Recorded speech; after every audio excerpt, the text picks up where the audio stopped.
আমাকে খুব তাড়াতাড়ি ওই মেয়েটাকে খুঁজতে হবে।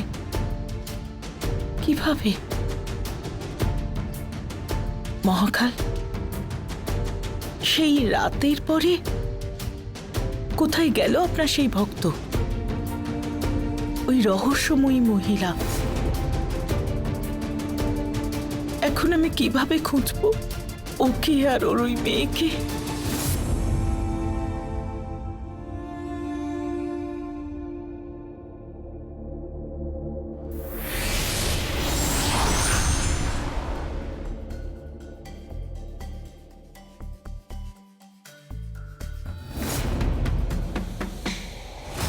বাড়ির এই অংশটা তো আমি আজ অব্দি কখনো দেখিনি।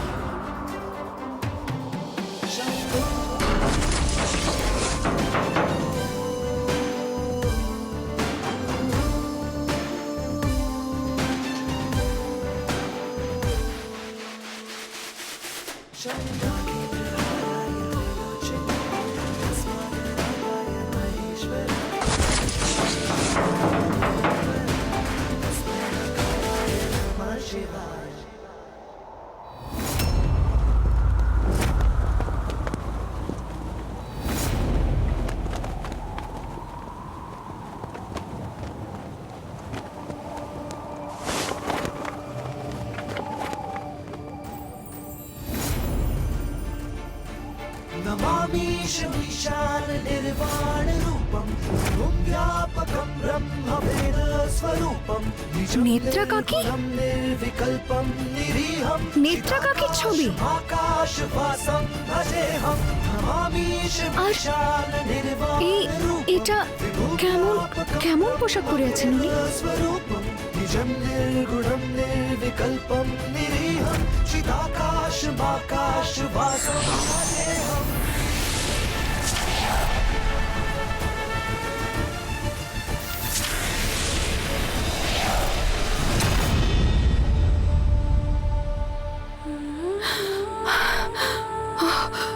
ওই জায়গাটা, ওই মহিলারা, তারা তো সবাই একই পোশাক পরেছিল, কিন্তু এমন জায়গা তো পৃথিবীতে কোথাও হতে পারে না। এটা কি আমার মনের ভুল? ওই মহিলা বলেছিল যে সঠিক সময় আসলে মহাকাল নিজেই সংকেত দেবেন, নিজেই পৌঁছে দেবেন আমাকে ওই রহস্যময়ী মহিলার কাছে, ওর ওই মেয়ের কাছে।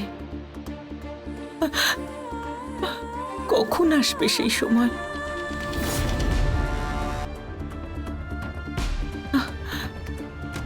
ওই অশুভ শক্তির এইভাবে প্রেমের ওপর আক্রমণ করা, আচ্ছা এটারই কি সংকেত যে সেই সময় এসে গেছে যখন প্রেমের সঙ্গে ওই মেয়েটার দেখা হবে, যে মেয়ের সঙ্গে আমার প্রেমের বিয়ে হবে?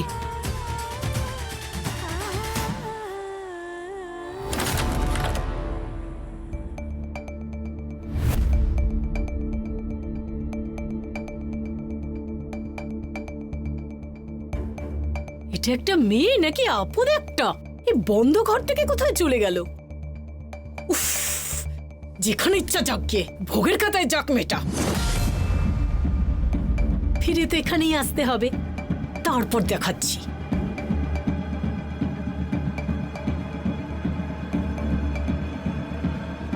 মা, মা, তুই এখানেই ছিলিস? তাহলে তোকে দেখতে পাইনি কেন? মা, পাল্টা কাজ তো আগে থেকেই জানিস। ব্ল্যাক ম্যাজিকও করতে শিখে গেছিস? না মা, আমি ওই ঘরে। ঘর?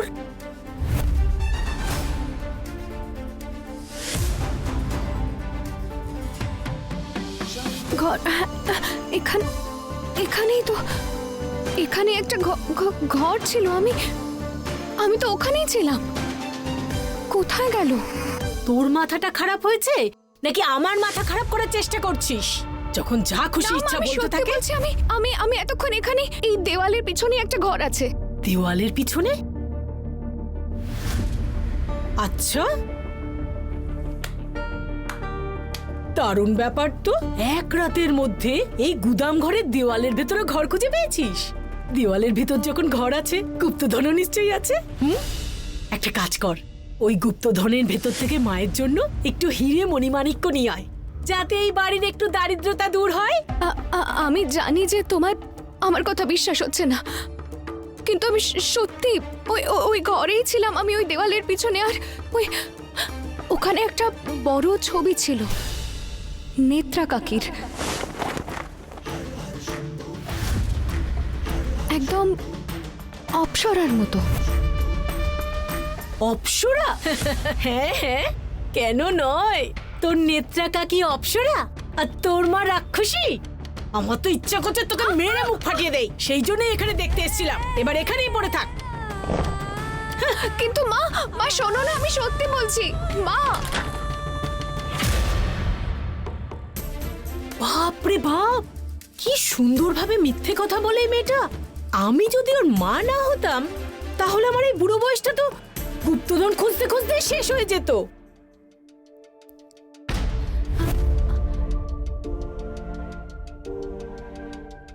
ঘরটা কোথায় চলে গেল?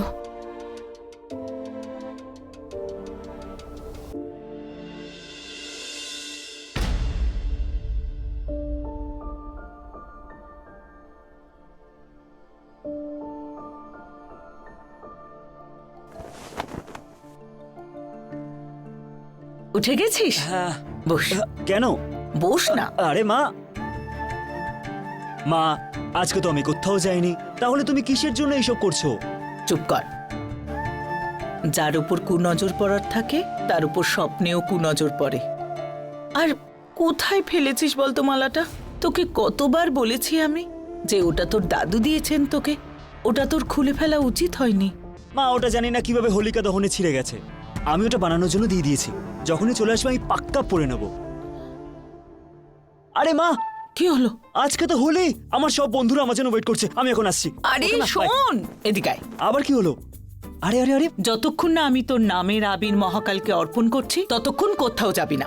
মহাকালের কাছে আমার জন্য পুজো? কিন্তু কেন মা? তোকে আমি কি করে বলবো বলতো বাবা, যে অশুভ শক্তি তোকে গ্রাস করছে, আর সেটা দূর করার উপায় একমাত্র মহাকালী জানেন। আরে কি ভাবছো মা?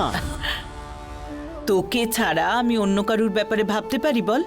তোর মালাটা ছিঁড়ে গেল তাই একটু চিন্তা হচ্ছে রে। আমি মহাকালের মন্দিরে গিয়ে যতক্ষণ না তোর নামের আবির অর্পণ করে বাড়ি ফিরছি তুই কোথাও যাবি না। ওকে।